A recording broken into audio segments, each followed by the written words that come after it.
for joining us for today's Cabinet Outs. I'm pleased to welcome Premier Tim Houston. We'll start with questions in the room. I hope you can clarify something about your Wind West idea. If the transmission line is built, do you expect that any of the offshore wind energy that's generated here to stay in Nova Scotia, or is it all going to be exported? Those will be market decisions, but obviously I think I see the wind energy as a potential for rate stability, for long-term rate stability, which has been really important. I think there are opportunities to get our rates down through natural gas and some of those types of offshore opportunities as well. But we're going to, the ambition is to produce a lot of energy, wind and otherwise. We have incredible opportunities as well, geothermal within the province, right? So we're going to produce a lot of energy, and Nova Scotians will benefit from that in a number of ways. But those will be market decisions. We're going to have lots of energy, and it will benefit Nova Scotians. Offshore wind production is not cheap. How do you see it bringing power rates down?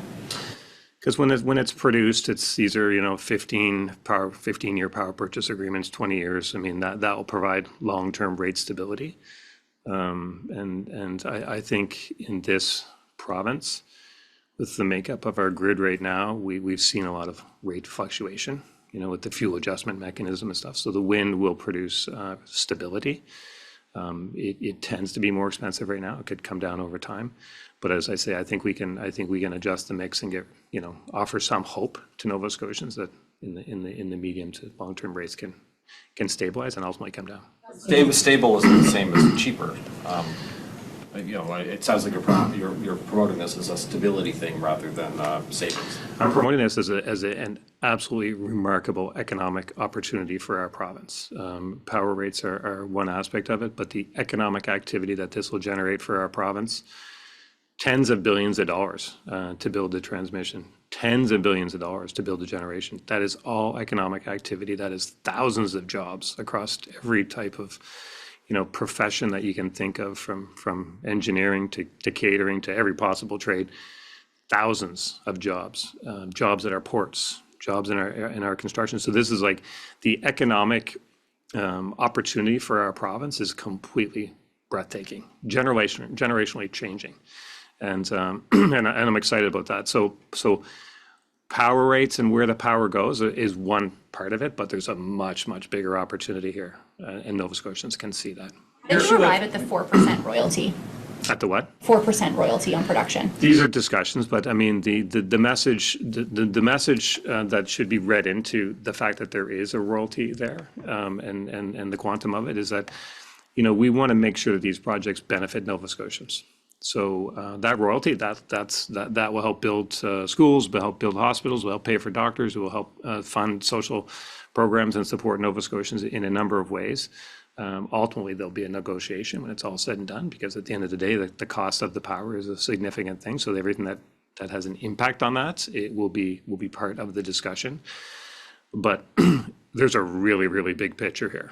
Really big picture, and I'm very pleased that the federal government has seen the opportunity for Canada as well, but certainly for Atlantic Canada, for Nova Scotia, and that they are supportive, and they also see what's possible. The question is what royalties have done for other jurisdictions that have been using offshore wind for some time. I didn't catch the Sorry. question. Do you have a sense of what royalty payments have been able to do for governments in jurisdictions that have been using offshore wind already for a period of time? Well, I mean, look, government revenue, there's only one use of government revenue, and that's to support citizens. So what it will do is support Nova Scotians. I get that. I'm just trying to get a sense of, as you've talked about, this could be a very large project. I'm just trying to get a sense of the magnitude in terms of how big of a factor have royalties been for places, Denmark, for example, where they've had this technology for a long time. Do you have a sense of what it's done for their bottom line? I mean, it's all positive, right? So let's think of where we're starting. We have the worst economy in North America, 60 out of 60 when you look at GDP per capita. So, obviously you look down the list, New York State, number one, Massachusetts, number two. The first province that shows up is Alberta, somewhere in the 15, 16, something like that. Just keep looking down the list.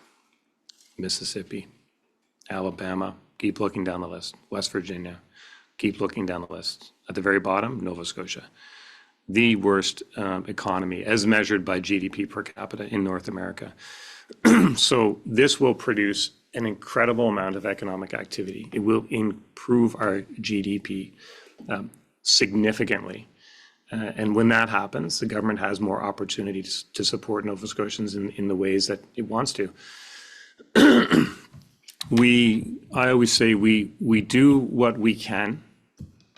That's, we do a little bit more than we can. That's how we get deficits. Remember, we tabled a $900 million deficit budget. $900 million deficit budget in this province. But we still want to do more. Like, that could have easily been $8 billion. There are needs in the province that we want to meet as a government. We can never meet them without economic activity. So the economic activity is important. The royalty that the government gets is important. The rates that Nova Scotians pay are all important. But this is a massive, massive opportunity for our province, and we're going to push on it as hard as we can. Ottawa is looking to place limits on the use of the notwithstanding clause through the Supreme Court. Does Nova Scotia have a position on this? I think Ontario is in support of the federal initiative, and a couple of other provinces are against it in support of Quebec. I think there's a, sorry guys, I think there's an assessment going on of what was tabled by the federal government. But just for me in general, there's a role for the notwithstanding clause. I mean, obviously it shouldn't be abused, but there is a role for that. So, but I haven't taken a position on what was tabled over the last couple Will you? Are you interested in getting involved? Well, I don't know. It's not that it's an important discussion. If we determine that there is a need for our voice to raise up in it, then we will, but I haven't made that determination just yet. It seems very unlikely that the province is going to see any money from Northern Pulp towards the cleanup of the Abercrombie Point property. Has the province started to game plan for what looks like a very large bill that's going to be dropped in its lap by that company? Yes. So can you talk a little bit about, as you've worked through that, are we looking at a bill comparable to the cleanup of Boat Harbor? Does the province have a sense yet as to how much it's going to cost to clean up that property? We're just looking at a number of scenarios. There's still some uncertainty around what the bottom number would be in terms of the cost of the cleanup, in terms of what might be available towards that cleanup. So there's lots of moving parts on that, but it's something that we're watching. With respect to local power rates and the proposed increases that Nova Scotia Power is expected to file soon, can you tell us whether your government is considering bringing in a program to help low-income households similar to Ontario's, which has been recommended by the task force 16 months ago? We've made significant investments in energy efficient programs to help families, to help Nova Scotians. I think it's almost in the range of $250 million. So we've made a number of investments in programs that continue. I mean, the HARP program, the HEAT program, these are important initiatives. So, and of course, we talked earlier about just, the need to address the grid to make sure we get cheaper options onto the grid, which can bring power rates down in the fullness of time. So we're looking at it. Obviously, we reject the Nova Scotia Power's increase request. We will intervene in that and state the case there. I think it's not a touch time for that type of increase, but it will continue to look for ways to support Nova Scotians across the spectrum. Sorry, we do have just one question on the phone from Ryan with the Toronto Star, and then we'll go back to the room. Ryan, you can go ahead if you're on the line. Thanks for taking this question. I'm wondering with Wind West, you've been designated as kind of the longer list projects that still need a bit more work to be done before the Major Projects Office can weigh in. How much time and work do you think you have to do for environmental consultations, assessments, et cetera, before you're ready to put a full project in front of Ottawa? No, I think the Major Projects Office has been stood up.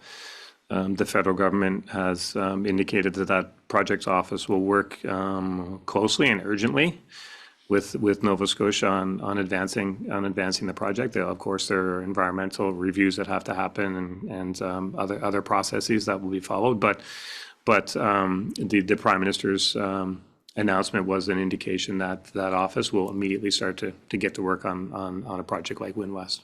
Do you have a follow-up, Ryan? Yeah, I'm just wondering what you think this means in terms of the timeline. You know, I've heard other major projects say that, you know, they know they have to do their own work, but they now know that when they present that work to the major projects office, it'll only be 2 years at most before they have an approval. What does that mean for the timeline of Wind West? Well, I think the ambitions of the federal government are aligned with us, that they feel a sense of urgency on these projects. We certainly feel it. We've done incredible amount of work on Wind West. I'm hoping to meet with the Minister Hodgson in the next couple weeks to talk about, you know, issues like the rate of investment tax credit, to talk about issues like the availability for the infrastructure bank. So there's definitely initial details to be sorted out, but this is we're working at an incredible pace on this project. If we could just go back to power rates, is the government prepared to do anything like it did in 2022 to prevent 4.1% rate increases? We're intervening in the process with the URB. That's the first step, and we'll see what that process brings. What's meant you to be on that? I don't want to speculate. Earlier this week, you mentioned that you're not bringing strong mayor powers up to this fall sitting of legislature. Is this something that the government is still seriously looking into? It's not on my radar right now. It really never was. It was kind of on a lot of other people's radars, but it wasn't on mine, and it's not on mine now. So we can't expect it like coming in the winter or anything? It's not something that I'm thinking about in the list of issues and opportunities that are getting my attention. That's not one of them. You go ahead, Jennifer. Premier, who's the point person within government, maybe it's yourself, for any interest that might be expressed by offshore wind developers? You know, developers out of Europe or, let's say, the United States. Who should they talk to, and have you heard anything since the listing last week? Yeah, so this has been an active file for a while. Certainly one I've been personally involved in, talking to a lot of proponents around, you know, in various jurisdictions for quite some time. There's a lot of interest in this opportunity, but, you know, there's a couple steps to the process. So we'll need the offshore board to open up the first to qualify bidders and expressions of interest, and, you know, and then we move to the actual bids shortly thereafter that. So there's a formal process and a formal mechanism, but I can tell you that this is the opportunity in the offshore of Nova Scotia has captured the attention globally.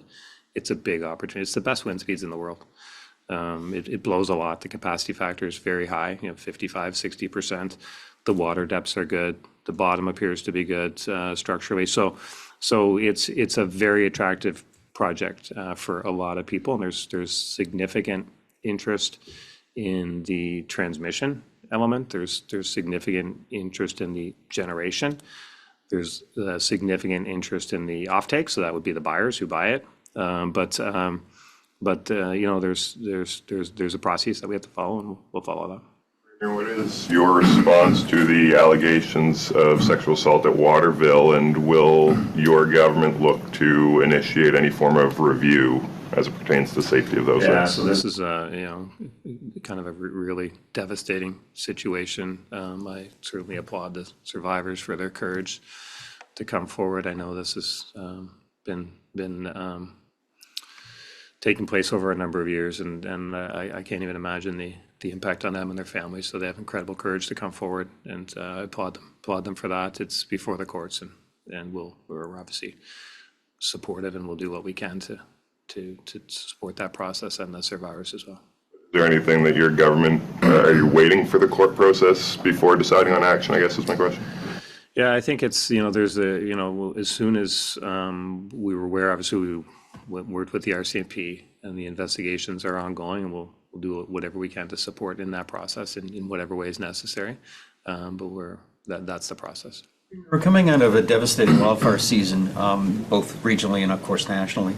I'm wondering if you've had time to think about the idea of, revisit the idea of maybe purchasing 1 or 2 water bombers for the province, given the fact that we have the agreement, it seems to work, but this past summer, it showed that there are limits to that because of climate change has made for more volatile fires, and you're not always going to have the available when you need it.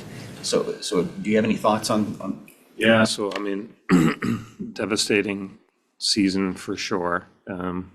There's really nothing more horrifying than an out of control wildfire. Like there's literally nothing. You're just at the mercy of weather and a lot of factors that are beyond control. So it's a devastating thing, and certainly for those families that lost their homes. I mean, this is a terrible thing. So, in terms of the provincial preparation, we're constantly assessing that. I think the national agreements have been effective in many ways. I don't, we'll get the final report, but I think that the biggest impediment to the use of water bombers this year was weather. So when we had inclement weather and they couldn't be up, that was the biggest impediment, not the availability of them. So even though, there was other things happening in other parts of the country, we were still able to have access. But weather was, low cover, whatever, foggy, whatever. It was just weather was the biggest impediment. But to answer your question, it's we'll continue. We'll reassess. We reassessed before, and the helicopters just for our access to water. A lot of lakes around. Just because of our terrain and stuff, that the helicopters are an effective tool. I don't accept the argument that they're not. They are an effective tool. There are absolutely other tools, and we'll assess whether the province should own those or lease those or have long-term agreements. There's all kinds of different options, but just in terms of outright purchasing, it would be a fleet. Like this is not a situation where you buy one. You buy a fleet. So that's obviously a significant commitment in terms of pilots and maintenance. And so we're looking at whether that is necessary or whether, as I said, maybe a lease agreement or something else. But I do want to go back to the fact that the agreements in place nationally have been effective. They are helpful. We're grateful for that. Sometimes we send support, sometimes they send support, but the biggest impediment this year was the weather, not the availability. Airport stock fire retardant. It was interesting to me that the planes that came from New Brunswick that could drop fire retardant would have to go back to New Brunswick to restock, because that we don't have that here. Is that perhaps a compromise? I think so. I was equally surprised to hear that, to be honest. So we'll do a full deep, like we have really professional people that respond to these fires and prepare for these fires. Like I can't say enough about the quality of the people that we have that are working so hard to keep us safe. Like these are good people that care, and they're professional. So they'll come forward with some assessment that may be kind of a no-brainer. I'm not sure. We'll see what they say. That is all the time we have, Premier. Thank you so much, Premier. Thanks, everybody.